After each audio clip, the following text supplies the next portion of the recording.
এই যে বুড়িমা, এই রোদের মধ্যে কোথায় যাচ্ছ তুমি? দুপুরের সময় এখন বের কেন হয়েছ? বাইরে কিন্তু তীব্র গরম। আর কোথায় যাবো রে বাবা? এই তিনকুলে তো আমার একটা ছেলে ছাড়া আর কেউ নেই। আর তাই বাজারে যাচ্ছি চাল কিনতে। সবই তো বুঝলাম বুড়িমা, কিন্তু ছেলেটাকে এভাবে বসে বসে খাইয়ে তুমি তো নষ্ট করছো। ও তো সারাদিন কোনো কাজই করতে চায় না। আমি আর কি করবো রে বাবা? সে যদি কাজ করতে না চায়, আমি তো জোর করে কাজ করাতে পারি না। আহারে, তোমাকে দেখলে আমার বড্ড মায়া হয়। গ্রামের মধ্যে তুমি হলে সবচেয়ে অসহায়। এত বড় একটা ছেলে থাকতে তোমাকে কাজ করে খেতে হচ্ছে। কি আর বলবো বল, স্বামী মারা যাবার পর এই ছেলেটাকে নিয়েই তো বেঁচেছিলাম। ছেলেটা হয়েছে একটা অপদার্থ আর আলসে। সারাদিন শুধু ঘরে শুয়ে বসে থাকে আর আমাকে বলে খাবার এনে দেবার জন্য। ওর জীবন তো এভাবে চলতে পারে না বুড়িমা। একদিন তো ওকেও ঘর সংসার করতে হবে। তুমি ওকে বুঝিয়ে বলো বুড়িমা, বুঝিয়ে বলো। বুঝিয়ে বলে বলে আমিও ক্লান্ত হয়ে গেছি রে বাবা। এবার পারলে তোরা একটু বুঝিয়ে বলিস। আমি কিছু বলতে গেলেই আমার সাথে খুব রাগারাগি করে। ঠিক আছে, আমার সাথে একবার দেখা হোক, আমি আচ্ছা করে বকে দেব।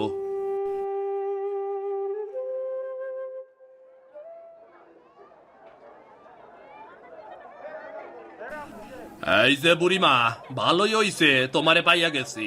কয়দিন ধইরা আমি তোমারই খুঁজে বেড়াইতাছি। কে রে বাবা, আমাকে কেন খুঁজে বেড়াচ্ছিস তুই? যাই করো আর না করো, একটা পোলা জন্ম দিছিলা তুমি। এই রকম পোলা এই দুনিয়ায় আর একটাও নাই। সেই দিন বন্ধু বান্ধব নিয়ে আইসা আমার দোকান থেকে 100 টাকা বাকি খাইয়া গেছে। বলছে আগামীকাল টাকাটা দিয়া দেব। 10 দিন হতে চললো, আমার টাকার কোনো নাম গন্ধই নাই। কি বলছিস কি বাবা? তুই কোন ভরসায় ওকে এতগুলো টাকা বাকি দিলি বলতো? তুই তো ভালো করেই জানিস ও রোজগার পাতি কিছুই করে না, আমার ঘাড়ের ওপর বসে বসে খায়। আরে বাবা, তোমার পোলা যেইভাবে মিষ্টি মিষ্টি কইরা কথা কয়, কিছুই তো করার থাকে না। দেও দেও, আমার টাকাগুলো দেও। এতগুলো টাকা আমি কোথায় পাবো বলতো? 100 টাকা তো অনেক টাকা। আমি তো 100 টাকা সাথে নিয়ে এসেছি চাল নেব বলে। হইছে হইছে, তোমার আর চাল কিনতে হইব না। পোলাডারে বানাইছ অপদার্থ, আর এখন কিনা পোলাডারে বসায় বসায় খাওয়াইতাছ। দেও দেও দেও, টাকা দেও। ওরে বাবা রে, আমাকে আর একটা সপ্তাহ সময় দে। আমি তোকে রোজগার করে ঠিক টাকাটা দিয়ে দেব। এখন আমায় কিছু চাল দে বাবা, তাহলে হাড়ি চলবে না। আমি তোমারে কোনো চাইল ডাইল দিতে পারুম না বুড়িমা, তুমি আমারে ক্ষমা কইরা দাও। আর এইখান থেকে চইলা যাও, এখন আমার বেচা বিক্রি করতে হইব। যাও যাও যাও।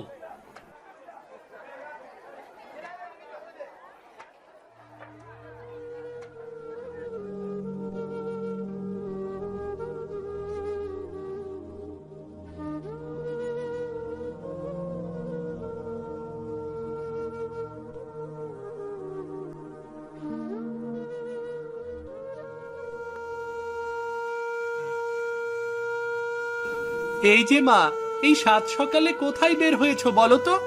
এদিকে ক্ষুধায় আমি মরে যাচ্ছি। কোন অপরাধে যে তোর মতো কুলাঙ্গার ছেলেকে জন্ম দিয়েছি বিধাতাই জানে। আমার জীবনটা তুই একেবারে নরক করে দিয়েছিস। এই যে সকাল সকাল তুমি আবার গান শুরু করলে। তোমার এসব গান শুনতে শুনতে অনেক ক্লান্ত হয়ে গেছি। দাও দাও দাও, আমাকে কিছু খেতে দাও তো। খাবার কোথায় পাবো বলতো? 100 টাকা ছিল, দোকানে গিয়েছিলাম চাল কিনতে। তুই নাকি তোর বন্ধু বান্ধব নিয়ে বাকি খেয়েছিস, সেই টাকা নিয়ে চাল দেয়নি। ও আচ্ছা, এই কথা। রহমানের এত বড় সাহস যে তোমার কাছ থেকে টাকা রেখে দিয়েছে। আমি এখনই ওর দোকানপাট ভাঙচুর করে আসবো। খবরদার বলছি, এরকম কাজ আর তুই কখনো করবি না। তোর জন্য আমি এমনিতেই গ্রামে মুখ দেখাতে পারি না। আমাকে আর ছোট করিস না তুই। আরে দাঁড়াও দাঁড়াও, রহমানের কি অবস্থা করি দেখো তুমি। এত বড় সাহস, আমার মায়ের কাছ থেকে টাকা রেখে দিয়েছে। তুই কেন শুধু শুধু রহমানের দোষ দিচ্ছিস বলতো? সব দোষ তোর। তুই যদি বাকি না খেতি তাহলে আমার কাছে সে কি টাকা চাইতো? আমি এখনই যাচ্ছি মা, ফিরে এসে তোমার সাথে কথা হবে।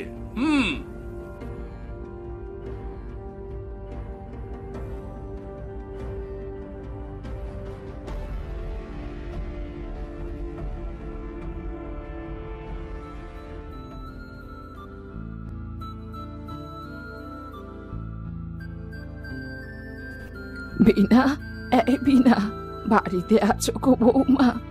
একটু বেরো না।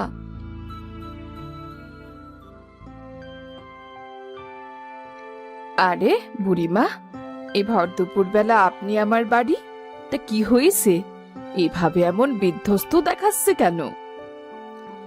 আসলে বাইরে অনেক রোদ তো, রোদের মধ্যে হেঁটে হেঁটে এসেছি, তাই শরীরটা একটু খারাপ লাগছে। তা বলি, এই রোদের মধ্যে আপনি কেন বেরোতে গেলেন বলুন তো?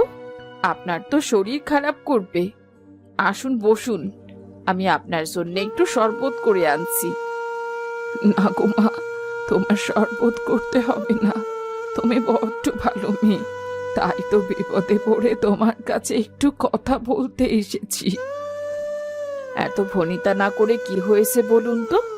আমি তো সবসময় আপনাকে সাহায্য করার চেষ্টা করি বুড়িমা, তাছাড়া আপনিও তো আমার অনেক উপকার করেন। মা গো, আমায় কিছু চাল দাও না গো, ঘরে কোনো চাল নেই। আমি কথা দিচ্ছি, কালকে কাজ করে তোমার সব চাল শোধ করে দেব।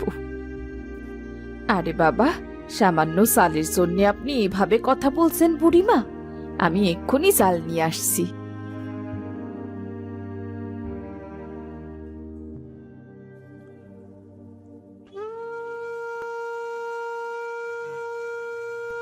এখানে চাল আছে, আপনার যতটুকু খুশি নিয়ে যান। আমি আপনাকে বড্ড আপন মনে করি বুড়িমা, যখন কিছু দরকার হবে আমার কাছে অবশ্যই চলে আসবেন। আমার এত চালের প্রয়োজন নেই, আজকের বেলাটা চললেই হলো। আচ্ছা বুড়িমা, গ্রামের সবাই বলা বলি করছিল আপনার ছেলেটা নাকি কোনো কাজ করে না, ওকে বলবেন কিছু একটা করতে, তা না হলে তো সংসারের চাকাই ঘুরবে না। ওর কথা আর বলো না মা, ওর কথা শুনতে শুনতেই আমি ক্লান্ত হয়ে গেছি। সারাদিন শুধু ওর নামে বিচার।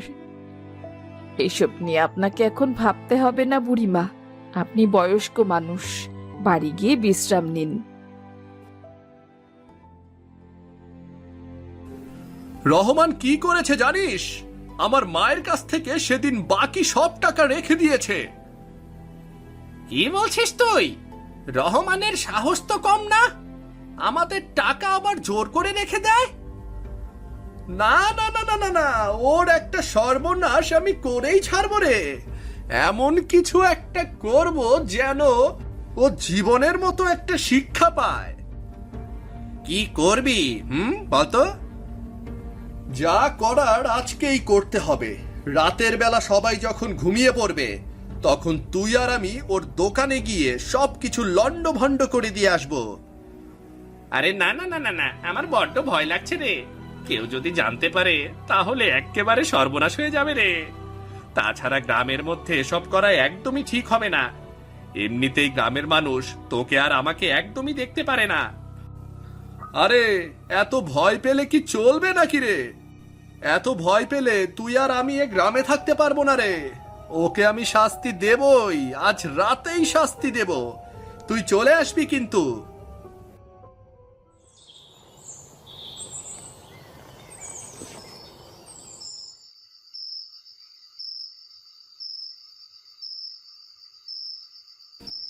কিরে বাবা, তুই এই মাঝরাতে যাচ্ছিস কোথায়? বাইরে প্রচন্ড ঠান্ডা, কুয়াশার জন্য কিচ্ছু দেখা যাচ্ছে না। এই তো যাচ্ছি একটা জরুরি কাজে। আর তুমি পেছন থেকে কেন ডাকছো? তোর আবার কি জরুরি কাজ, তাও এই রাতের বেলা? নিশ্চয়ই কোনো একটা অঘটন ঘটাতে যাচ্ছিস। শোন বাবা, আমি তোকে আগেই বলে দিচ্ছি, এমন কিছু করিস না যাতে আমাদের গ্রাম থেকে বের করে দেয়।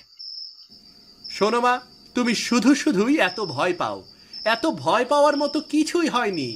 আমি যাবো আর আসবো, মাত্র 10 মিনিটের কাজ মা।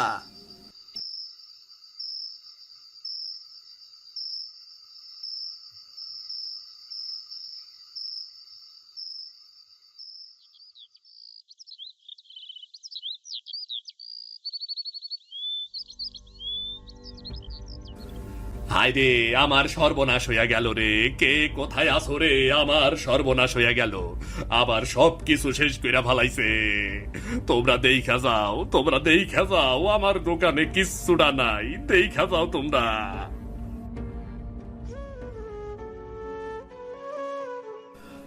আরে রহমান ভাই, কি হয়েছে? তুমি এমন চিৎকার করছো কেন? এই দেখো ভাই, আমার দোকানের মধ্যে সব জিনিস ভাইঙ্গা সুইটা দিয়ে গেছে কেরা জানি। আবার অনেক বড় ক্ষতি হইয়া গেল। এখন আমি কি করমু, কি করমু আমি? আহারে, এ কি সর্বনাশ হয়ে গেল তোমার!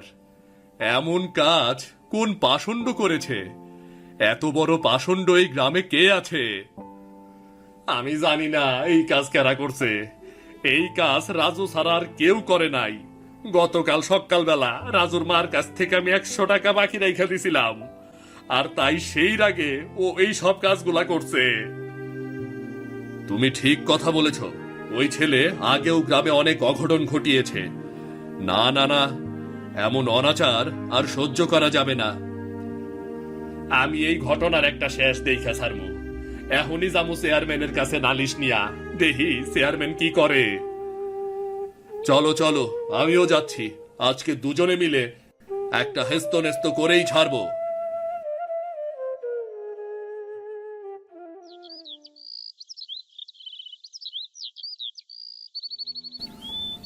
কি ব্যাপার? ব্যাপার কি? এই সাত সকালে তোরা আমার বাড়িতে? কি হয়েছে বলতো? চেয়ারম্যান সাহেব, গ্রামে তো আর থাকাই যাইতাছে না। এই গ্রামে আর থাকতে পারতাছি না, ওই রাজুর লাগিয়া। কেন কেন? রাজু আবার কি করেছে? ওই ওর বন্ধু বান্ধব নিয়ে বাকি খাইছে। এরপর আমি ওর মার কাছ থেকে সেই টাকা আদায় করছি। ও জেদ কইরা আমার দোকানের সবকিছু ভাঙচুর কইরা গেছে। আপনি কিছু একটা করুন চেয়ারম্যান সাহেব। ছেলেটা সত্যিই অকর্মা। সারাদিন মায়ের ঘরে বসে বসে খায় আর ঘুরে বেড়ায়। দেখো, আমি হলাম এই গ্রামের চেয়ারম্যান। এই গ্রামে আমার একটা সম্মান আছে। প্রমাণ ছাড়া আমি কিছুই করতে পারবো না। এই গ্রামে রাজু ছাড়া এমন কাজ করার মতো আর কেউই নেই। ওই নিশ্চয় এই কাজ করেছে। ঠিক আছে, আমি রাজু আর রাজুর মাকে ডেকে বলবো কথা। এখন তোরা যা। তবে মনে রাখিস, যে অন্যায় করেছে তাকে অবশ্যই শাস্তি পেতে হবে। কিন্তু যে অন্যায় করেনি তাকে বিনা অপরাধে আমি শাস্তি দিতে পারবো না।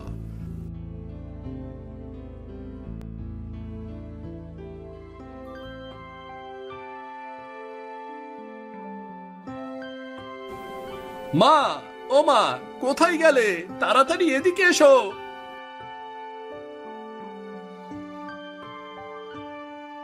কি ব্যাপার, কি রে? আজ তোকে এত খুশি খুশি দেখাচ্ছে, কি হয়েছে বলতো? আরে, সকাল সকাল বাড়ি ফিরেছিস তুই? তুই তো রাত না হলে বাড়ি ফিরিস না। কিছুই হয়নি মা, কি আর হবে? এমনিতেই বাড়িতে চলে এলাম। জানিস তো, গতকাল রাতে রহমানের দোকানে নাকি কে ভাঙচুর করেছে। সত্যি করে বলতো বাবা, এর পেছনে তুই নেই তো? কি যে বলো না মা, আমি যদি কিছু করতাম তাহলে আমাকে চেয়ারম্যান শাস্তি দিত না। আমি কিছুই করিনি। আসলে ও অনেক খারাপ লোক, ওর শত্রুর অভাব নেই। কেউ না কেউ হয়তো ওর ক্ষতি করেছে। আরে, লোকটার জন্য আমার বড্ড কষ্ট হচ্ছে। জানি না কেন ওকে শাস্তি পেতে হলো। হয়েছে, এসব কথা এখন বাদ দাও। আর আজকে তুমি হাঁসের মাংস রান্না করো। অনেকদিন হয়ে গেল কচু দিয়ে হাঁসের মাংস খাই না। কি যে বলিস পাগলের মতো! আমি আমি হাঁস পাবো কোথায়? আমার কাছে কোনো টাকা নেই। তোমাকে একটা কথা বলি, শুধু নেই নেই নেই। হাঁস নেই তো কি হয়েছে, বাজারে গিয়ে বাকিতে হাঁস কিনে আনো। বাকিতে আমায় কে হাঁস দেবে বলতো? না না, আমি কারো কাছে বাকি চাইতে পারবো না। আচ্ছা ঠিক আছে, আজকে তোমাকে যেতে হবে না, আমি বাজারে যাচ্ছি। বাকিতে একটা হাঁস কিনে আনবো, এরপর কচু দিয়ে সেই হাঁসটা ভালো করে রান্না করে খাবো।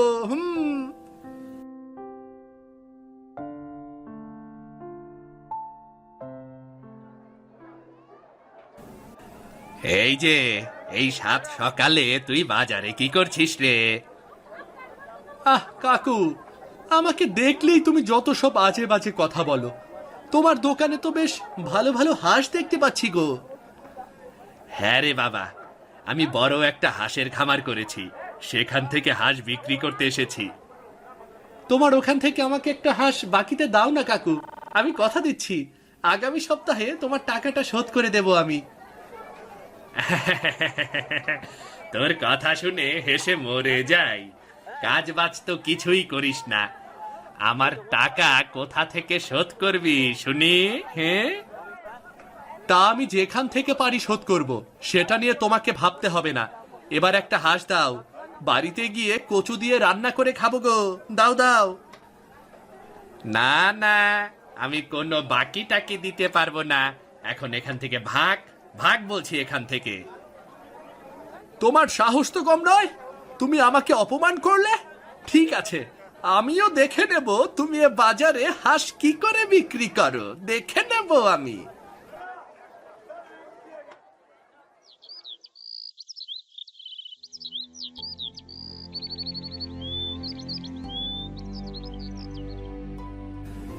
এত বড় সাহস, আমাদেরকে এভাবে অপমান করেছে।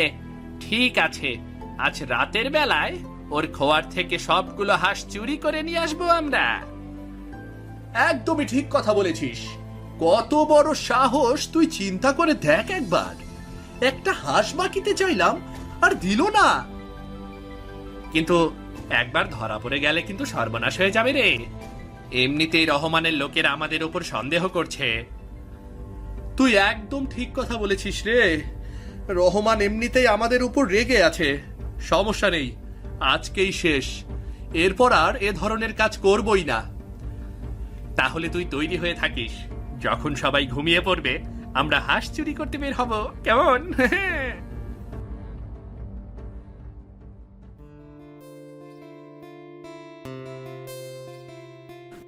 কি রে, তুই না বললি বাজার থেকে একটা হাঁস নিয়ে আসবি? কোথায় হাঁস, কোথায়? আহ, বাজারে যাইনি মা, শরীরটা ভালো লাগছে না, কেমন যেন জ্বর জ্বর এসেছে। বাবারে, তুই কোনো চিন্তা করিস না, হাতে কিছু টাকা হোক, আমি তোকে কচু দিয়ে ঠিক হাঁসের মাংসের ঝোল করে খাওয়াবো। রাতের বেলা আমার একটা কাজ আছে মা, আমি বরং এখন একটু ঘুমাই, কেমন? রাতের বেলা? রাতের বেলা তোর আবার কি কাজ? তোর কথার আগামাথা তো আমি কিছুই বুঝতে পারছি না। আর বলো না মা, শুভর বাবার শরীরটা ভালো না, আমাকে বলল আজ রাতে যেন ওদের বাড়িতে গিয়ে থাকি। ও আচ্ছা, এই ব্যাপার। ঠিক আছে, তুই শুভদের বাড়িতে থাকিস, আমার কোনো আপত্তি নেই।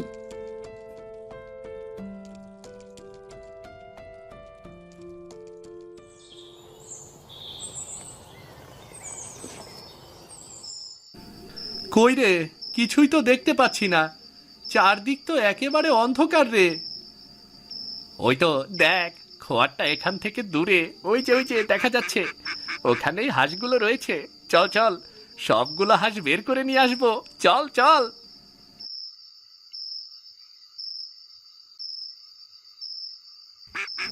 আহা, আমাদের সাথে পাঙ্গা নেবার শাস্তি এবারও হারে হারে টের পাবে।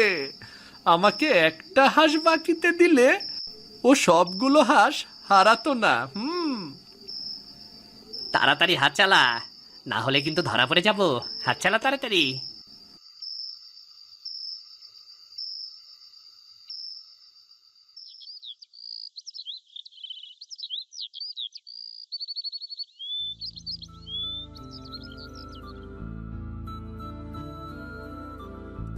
কিরে, এই ভোরবেলা তুই এতগুলো হাঁস কোথায় পেলি?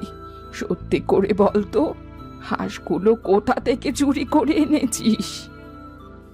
কোথায় আর পাবো মা, শুভর বাবা আসার সময় এই হাঁসগুলো দিয়ে দিয়েছে, বলেছে রান্না করে খেতে, বুঝলে? ও তাই বল, সারা রাত জেগে শুভর বাবার সেবা করেছিস, এই কারণেই হয়তো বা তোকে হাঁসগুলো উপহার দিয়েছে, তাই না?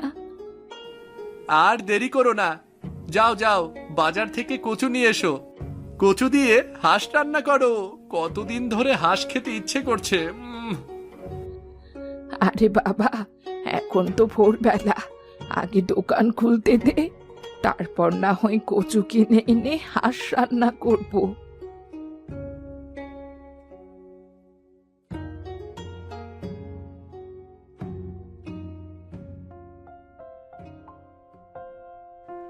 কোথায় গেলি রে বাপধন?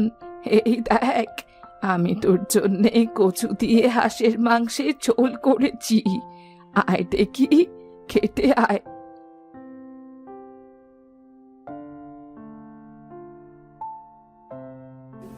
আহ মা, কি সুন্দর গন্ধ বের হয়েছে, তরকারির রংটাও দারুণ হয়েছে।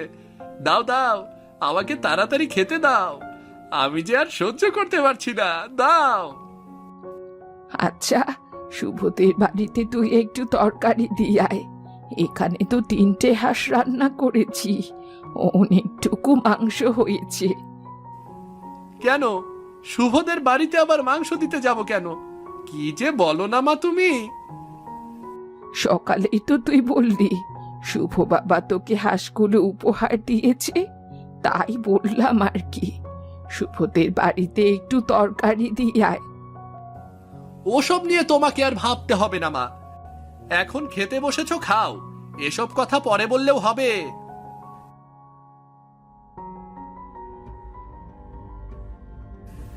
দেখুন দেখুন, আমি বলেছিলাম না চেয়ারম্যান কাকা, এই কাজে রাজু ছাড়া আর কেউই করেনি।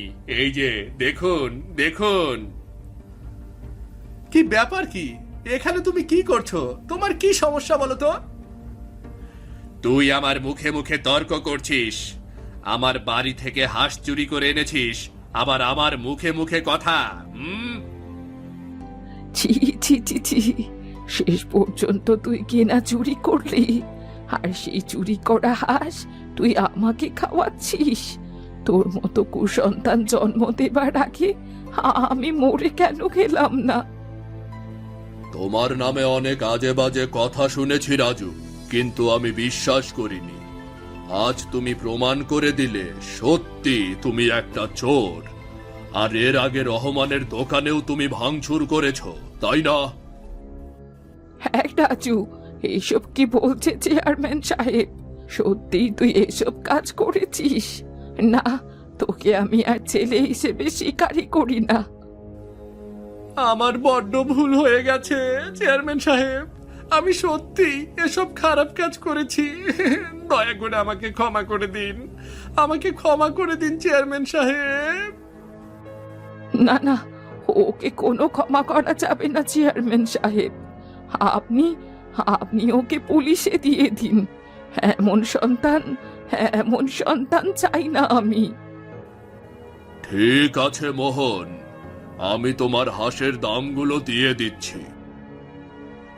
আমি শুধুমাত্র বুড়িমার দিকে তাকিয়েই এইবার তোমাকে ক্ষমা করলাম রাজু, কিন্তু মনে রেখো, এরকম কাজ তুমি যদি আবার করো তাহলে আমি তোমাকে গ্রাম থেকে বের করে দেব। চেয়ারম্যান সাহেব, আজ সত্যি আপনি আমার সম্মান বাঁচালেন। আসুন, আমার এখানে হাঁসের মাংস দিয়ে কচু রান্না হয়েছে, দয়া করে দুটো ভাত খেয়ে যান।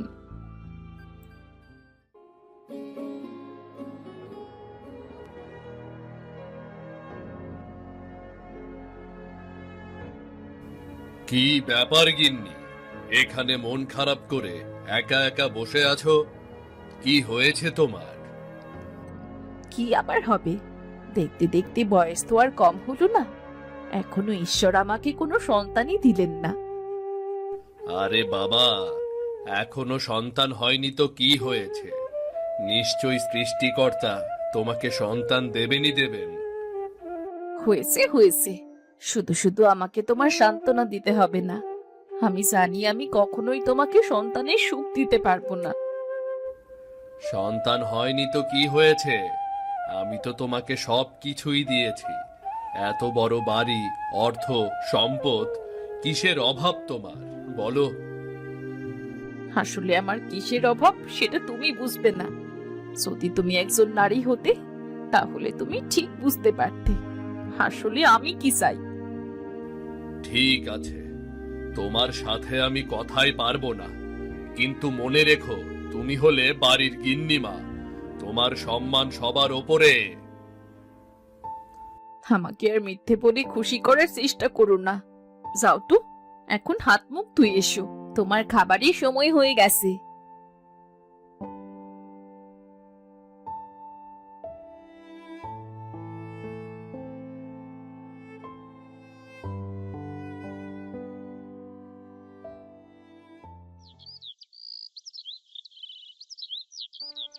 কিরে, কোথায় আসিস?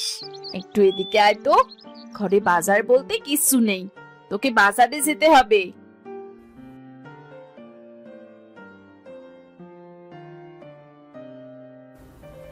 আমারে কি আপনি ডাকছিলেন গিন্নিমা? হতচ্ছাড়া সেরে কোথাকার, সারাদিন কোথায় থাকিস তুই? আজকাল তো তোকে পাওয়াই যায় না। আমি গরুরে খাবার দিচ্ছিলাম গিন্নিমা। কন কন কেন ডাকছিলেন? গলি ঘরে বাজার সদাই বলতে তো কিছুই নেই। রাতের বেলায় কি রান্না করবি? হ্যাঁ, বাজার থেকে বড় একটা হাঁস নিয়ে আয়। কিন্তু এখন তো সন্ধ্যা হইয়া গেছে, এখন বাজারে কোনো হাঁস পাওয়া যাইব না। আমি বরং আগামীকাল সন্ধ্যাবেলা বাজার থেকে একটা হাঁস কিনে আনমুনি। না না, আজ আমার হাঁসের মাংস খেতে খুব ইচ্ছে করছে, যে করে হোক একটা হাঁস খুঁজে বের করতেই হবে। আচ্ছা ঠিক আছে, আপনার যখন হাঁসের মাংস খাইতে ইচ্ছা করছে তাইলে তো আর কিছুই বলার নাই। আমি এখনই যাইতাছি আপনার লাইগা হাঁসের মাংস জোগাড় করতে।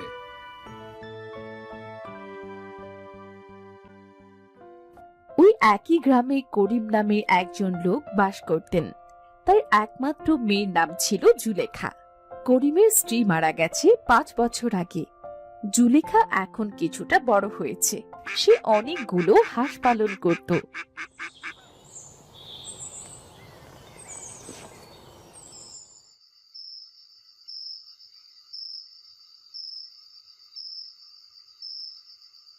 বাবা, ও বাবা, আমি যাই, কটা হাঁস বাজারে নিয়ে বিক্রি করে আনি, তারপর সেই টাকা দিয়ে তোমাকে ডাক্তারের কাছে নিয়ে যাব বাবা।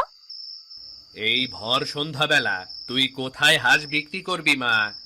এখন আর তোকে বাইরে যেতে হবে না। এই অসুখের জন্যই তো 1 মাস ধরে তুমি কাজে যেতে পারছো না। এই হাঁস বাজারে বিক্রি না করলে তো তোমার চিকিৎসা করা হবে না বাবা। আমার চিকিৎসা না হলে না হবে, কিন্তু এখন আমি তোকে কিছুতেই বাইরে যেতে দেব না। বাইরের অবস্থা ভালো না রে মা, চারদিকে চুরি ডাকাতি হচ্ছে রে। তুমি কোনো চিন্তা করো না বাবা, আমি যাবো আর আসবো, একটু অপেক্ষা করো। হাঁসগুলো বিক্রি করি, আমি টাকাগুলো নিয়ে এই চলে আসবো।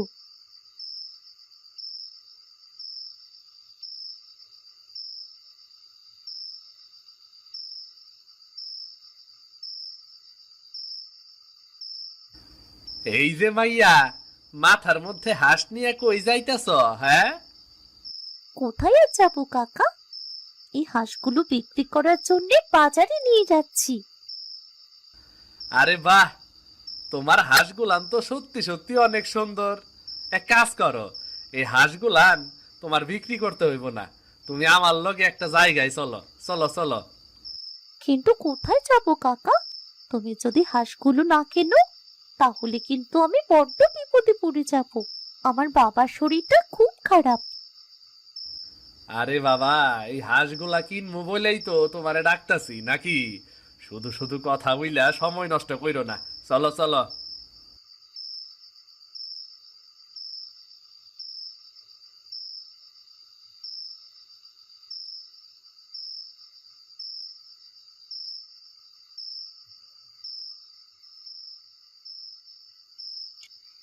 আরে বাহ, হাঁসগুলো তো সত্যি অনেক সুন্দর, একেবারে তেলে ভরা। এইটা ভালো করে কষিয়ে রান্না করলে খুব মজা হবে। হ্যাঁ গিন্নিমা, আপনি হাঁসগুলো নিয়ে নিন, এরপর খুব ভালো করে কষিয়ে রান্না করুন, দেখবেন খেতে খুব সুস্বাদু হবে। তুই কেমন করে জানলি হাঁসগুলো কষিয়ে রান্না করলে সুস্বাদু হবে? তোর মা নিশ্চয়ই বাড়িতে এভাবেই রান্না করে, তাই না? আমার মা কি করে রান্না করবে গিন্নিমা? আমার মা তো আমার জন্মের পরই মারা গেছে। আমি জানি না মা কেমন করে রান্না করতো। আহারে, তাহলে তোর মা নেই? তোর তো তাহলে খুব কষ্ট। আচ্ছা ঠিক আছে, আজ রাতের বেলা তুই আমাদের এখানে হাঁসের মাংস দিয়ে ভাত খেতে আসবি। না না, বাড়িতে আমার বাবা খুব অসুস্থ, তাকে ফেলে আমি এখানে আসতে পারবো না। পাকা মেয়ে একটা, তোর বাবার জন্য আমি তরকারি দিয়ে দেব, তোকে আজ রাতে কোনো কিছুই রান্না করতে হবে না। যা তো, এবার বাড়ি ফিরে যা।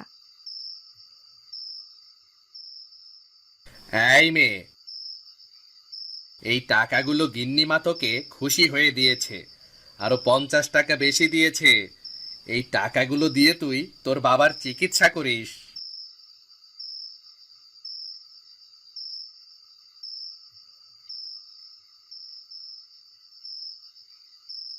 এরপর জুলেখা বাড়তি 50 টাকা নিয়ে খুব খুশি মনে বাড়ি ফিরে গেল।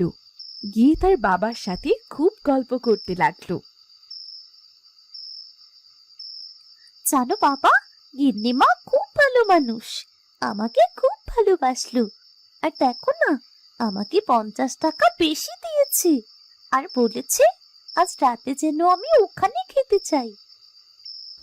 আরে বাহ, এ তো খুব ভালো কথা। কিন্তু মারে, তুই চলে গেলে আমি একা একা কি করে থাকবো বলতো? তুমি কোনো চিন্তা করো না বাবা, আমি যাবো আর আসবো। আসলে আমি যদি না যাই তাহলে গিন্নিমা খুব মন খারাপ করবে। দাঁড়া মা, একটা জায়গায় দাওয়াত খেতে যাচ্ছিস, ওখান থেকে কিছু টাকা নিয়ে তোর গিন্নিমার জন্য কিছু বাতাসা কিনে নিয়ে যাস। তুমি ঠিক কথাই বলেছো বাবা, খালি হাতে কখনো নেমন্তন্ন খেতে নেই, তাহলে সৃষ্টিকর্তা আমাদের ওপর নারাজ হবেন।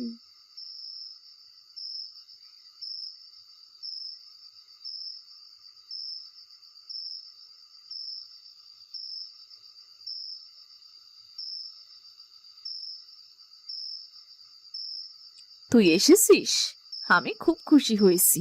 আমি তো ভেবেছিলাম তুই হয়তো তোর বাবাকে ফেলে রেখে আসবিই না। কি যে বলো না গিন্নিমা, তুমি আমাকে এত করে দাওয়াত দিয়েছো আর আমি আসবো না? এই দেখো, তোমার জন্য বাতাসা কিনে এনেছি। পাগল মেয়ে একটা, ভারী মিষ্টি মেয়ে তো তুই। আমার জন্যে বাতাসা কিনে আনার কি দরকার ছিল বলতো? আয় আয়, এবার খাবার খেয়ে নে, অনেক রাত হয়ে গেছে তো। নিশ্চয়ই তোর খুব খিদে পেয়েছে, তাই না? হ্যাঁ গিন্নিমা, সত্যি সত্যি আমার খুব খিদে পেয়েছে। তাও তাও, আমাকে খেতে দাও। আচ্ছা, তুই তো বললি তোর বাবা নাকি অসুস্থ, তাহলে তোদের সংসার চলে কি করে? কয়েকটা হাঁস পুষেই আমাদের সংসার চলে, তাছাড়া আমাদের সংসারে কোনো রোজগার নেই। একবেলা খেলে আরেক বেলা না খেয়ে থাকতে হয়। এক কাজ করলে কেমন হয়, কাল থেকে তুই আমাদের বাড়ি চলে আসিস, টুকটাক কিছু কাজ করে দিলি আর আমার সাথে সাথেই থাকলি। আসলে আমার খুব একা একা লাগে, আমার তো কোনো সন্তান নেই রে। তুই কোনো চিন্তা করিস না, আমি প্রতি মাসে মাসে তোকে 1000 টাকা মাইনে দেব, আর তোর সংসার চালাতে কোনো অসুবিধে হবে না। তুমি সত্যি বলছো গিন্নিমা? সত্যি তোমার ওখানে আমায় কাজ দেবে? আমার যে কি আনন্দ হচ্ছে না। হ্যাঁ রে মা, আমি যা বলছি তা ভেবেচিন্তেই বলছি। মাঝে মাঝে তোর ওখান থেকে আমাকে দুটো হাঁস ফ্রিতে খাওয়াবি। কি রে, খাওয়াবি না? কি যে বলো না গিন্নিমা, কেন খাওয়াবো না? তুমি আমার কাছে হাঁস খেতে চাইছো আর আমি তোমায় খাওয়াবো না বলো? এরপর জুলেখা গিন্নি মায়ের কথায় খুব খুশি হলো আর আনন্দিত হয়ে বাড়ি ফিরে গেল। এইদিকে গিন্নিমার স্বামী সালাম সাহেব বাড়ি এসে খুব রাগারাগি করলেন। তোমার কি মাথা খারাপ হয়ে গেছে নাকি? চেনো না, জানো না, একটা রাস্তার মেয়েকে বাড়িতে ঢুকিয়েছো? কিসব বলছো কি তুমি? যাকে তাকে মানে? মেয়েটা আমাদের এলাকার মেয়ে, তাছাড়াও খুব ভালো একটা মেয়ে, বয়স মাত্র 12 বছর। এই মেয়েটাকে আমি আমার কাছেই রাখতে চাই। তুমি হয়তো ভুলে গেছো এই বাড়ির একটা সম্মান আছে, যাকে তাকে আমি এ বাড়িতে আশ্রয় দিতে পারবো না।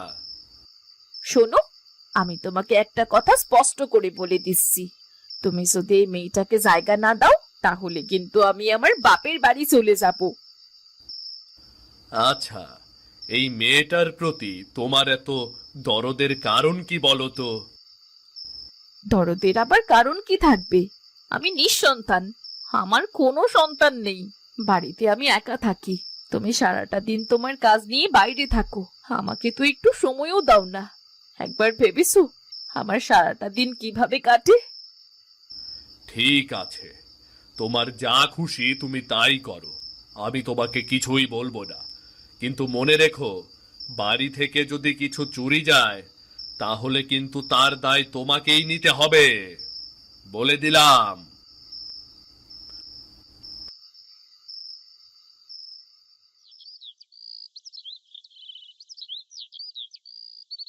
এভাবেই নিঃসন্তান গিন্নিমা জুলেখাকে নিজের মেয়ের মতোই আদর করতেন। ধীরে ধীরে জুলেখা তার কাছে আসতে শুরু করলো। আমি ভাবছি কি, এবার তোর পড়াশোনাটা করা দরকার। এভাবে বাড়িতে বসে থাকলেই তো আর হবে না, একদিন তোকে পড়াশোনা করে মানুষের মতো মানুষ হতে হবে। আমি যদি পড়াশোনা করতে স্কুলে যাই তাহলে এই বাড়ির কাজ কে করবে? তুই কি ভেবেছিস বলতো? আমি কি শুধু কাজের জন্যই তোকে এ বাড়িতে রেখেছি? ছি ছি ছি গিন্নিমা, আমি খুব ভালো করেই জানি তুমি আমায় কতটা ভালোবাসো। তাহলে এসব বাজে বাজে কথা আর কখনো বলবি না। তুই কখনো এ বাড়ির কাজের লোক নোস, তুই হলি আমার মেয়ের মতো। শুনে খুব ভালো লাগলো, কিন্তু তোমার স্বামী, সে তো আমাকে একদম পছন্দ করে না। সে চায় না আমি এই বাড়িতে থাকি। ওর কথা বাদ দে তো, ও কি বললো না বললো তা নিয়ে তুই মাথা ঘামাস নে। এবার কি খাবি বল, আজ তোর জন্য আমি কি রান্না করব। তুমি যা রান্না করো তাই খেতে ভালো লাগে, কিন্তু তোমার হাতে হাঁসের তরকারিটা খেতে সবচেয়ে বেশি মজা হয়। তাহলে কি আর করব বলতো, আজকে তোর জন্য হাঁসের তরকারি রান্না করব। হ্যাঁ গিন্নিমা, আজকে হাঁস রান্না করো, তোমার হাতের হাঁস রান্নার স্বাদ যে অতুলনীয়। তুই আসার পর থেকে আমার সংসারে একেবারে আলোয় ভরে গেছে। আমি নিঃসন্তান হওয়া সত্ত্বেও নিজের মেয়ে জায়গাতে তোকে রেখেছি, মেয়ের ভালোবাসাটাই দিয়েছি। আমিও তোমাকে কোনোদিন ছেড়ে যাব না, আজ থেকে আমি তোমাকে মা বলেই ডাকবো, আর কোনো গিন্নিমা নয়। সত্যি তুই আমায় মা বলে ডাকবি? হায় রে মা, হায়, আমার বুকে আয়। এরপর থেকে জুলেখা গিন্নিমাকে নিজের মার জায়গাটা দিল এবং তারা একে অপরকে খুব ভালোবাসতো। কিন্তু সালাম সাহেব এই ব্যাপারটা কোনোভাবেই মানতে পারছিল না।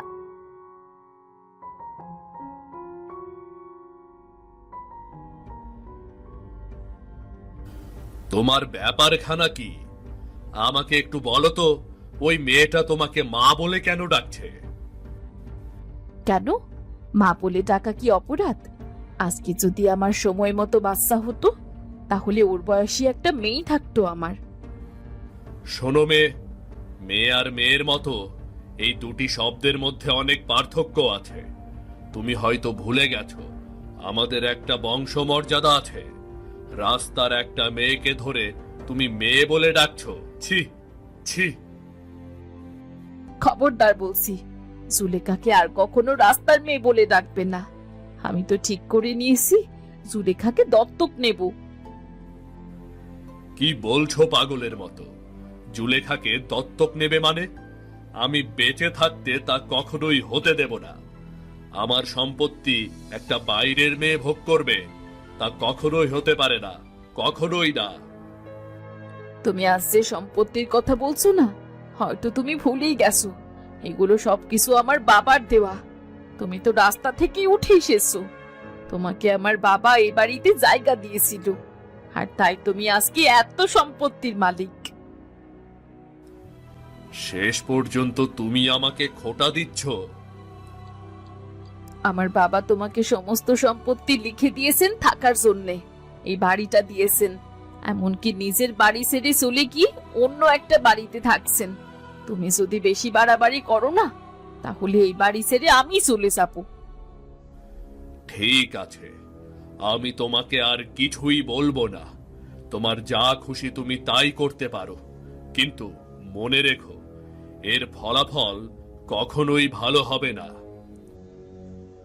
এরপর সালাম সেখান থেকে রাগ করে চলে যায়। সে ঠিক করলো যে জুলেখার বাবা করিমের সাথে এই ব্যাপারটা নিয়ে পুরোপুরি কথা বলবে, আর সে করিমের বাড়ির উদ্দেশ্যে রওনা হলো গ্রামের মোড়লের সাথে। ছি ছি ছি, তোমরা গ্রামের সম্মান রাখলেন না। শেষ পর্যন্ত একটা ভিখিরির মেয়েকে তোমার বউ দত্তক নিতে চাচ্ছে। আপনি এসব কথা কি করে জানলেন মোড়ল মশাই? শোনো শোনো, তোমার বউয়ের কুকীর্তির কথা এ গ্রামে জানতে আর কারো বাকি নেই। একটা ভিখিরির মেয়েকে বাড়িতে আশ্রয় দিয়েছ, আর সেই মেয়েটা তোমার বউকে মা বলে ডাকে। মোড়ল সাহেব, ও কিন্তু আমার কোনো কথাই শুনতে চাচ্ছে না। সোজা আঙুলে ঘি না উঠলে আঙুল বাঁকাতে হবে। তোমার স্ত্রী তোমার বংশ মর্যাদা নষ্ট করছে, ওকে তুমি তালাক দিয়ে দাও। তবে আমি যাচ্ছি করিমের কাছে এ ব্যাপারে কথা বলতে। আমি ওকে বলবো যেন জুলেখাকে আমার বাড়িতে আর না পাঠায়। আহ আহ আহ, তুমি সত্যি সত্যি অনেক বোকা। এসব কিছু হচ্ছে ওই মেয়ের বাপের ষড়যন্ত্র। তোমার বিশাল সম্পত্তির জন্যই মেয়েকে তোমার বউয়ের ঘাড়ে গছিয়ে দিয়েছে। এসব আপনি কি বলছেন? যা বলছি একদম ঠিক কথা বলছি। এখনো সময় আছে, নিজের বউকে সামলাও, তা না হলে কিন্তু তোমার সব কিছু যাবে।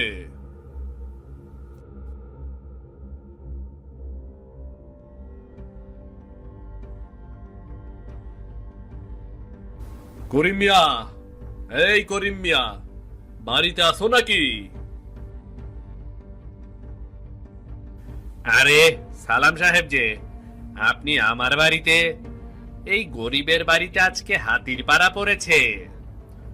এসব ন্যাকামি কথাবার্তা আমার সামনে একদম বলবে না। তুমি পেয়েছোটা কি? তোমার মেয়েকে কেন আমার বাড়িতে পাঠিয়েছো সেটা আমি বুঝি না। এসব আপনি কি বলছেন? গিন্নিমা মেয়েটাকে বড্ড ভালোবাসে, আর তাই তো মেয়েটা ওখানেই থাকে। বামন হয়ে চাঁদ ধরার স্বপ্ন দেখো না। তুমি যে পরিকল্পনা করেছো তা আমি কখনোই সত্যি হতে দেব না। এসব কি বলছেন আপনি? না, আমি তো আপনার কোনো কিছুই বুঝতে পারছি না। তুমি কি জানো আমার গিন্নি তোমার মেয়েকে দত্তক নেওয়ার চেষ্টা করছে? কিন্তু এ কখনোই সম্ভব নয়। এখনো সময় আছে করিম মিয়া, তুমি তোমার মেয়েকে নিজের কাছে নিয়ে এসো। আচ্ছা বাবা, ঠিক আছে, আমি আমার মেয়েকে বলে দেখব, কিন্তু ও তো বড় হচ্ছে, আমি তো ওর ওপরে জোর খাটাতে পারি না। তুমি যদি আমার কথা না শোনো তাহলে আমি তোমাকে গ্রাম থেকে বের করে দেব। এ কথা বলবেন না সালাম সাহেব। আপনারা এই গ্রামের মাথা। আপনারা যদি আমাকে বাড়ি থেকে তাড়িয়ে দেন তাহলে আমি কোথায় যাব বলুন তো, বলুন আমাকে।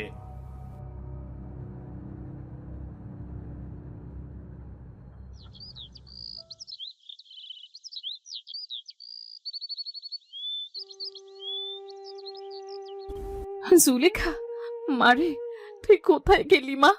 তোকে না দেখতে পেয়ে কাঁদতে কাঁদতে আমার যে চোখের পানি শুকিয়ে যাচ্ছে। আপনি আর জেদ করবেন না। আজ 7 দিন হয়ে গেল গিন্নিমা কিচ্ছু খায় নাই, ঘুমায় নাই। কাঁদতে কাঁদতে গিন্নিমার অবস্থা খুব খারাপ হয়ে যাইতাছে। কিন্তু আমি কি করব বল? ওই মেয়েটাকে তো আমি এ বাড়িতে আশ্রয় দিতে পারি না। আমি বরং ওরে গিয়ে নিয়ে আসি। জুলেখারে এই বাড়িতে না নিয়ে আইলে গিন্নিমা কানতে কানতে কষ্টে মইরা যাইব। ঠিক আছে, তুই যা ভালো মনে করিস তাই কর। আমি এ ব্যাপারে কোনো সিদ্ধান্ত দেব না।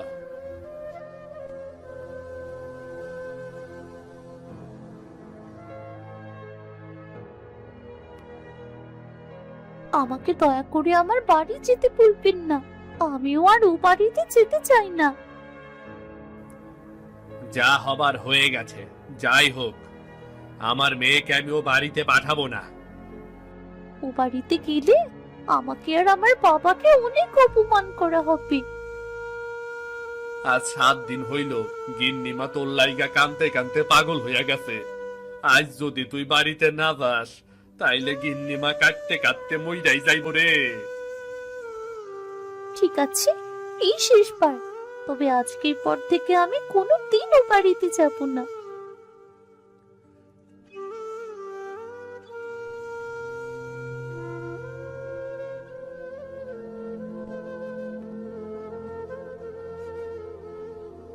তুই এসেছিস মা? আমি জানতাম তুই আসবি। তুই আমাকে কথা দে, আর কোনোদিন আমাকে ছেড়ে যাবি না।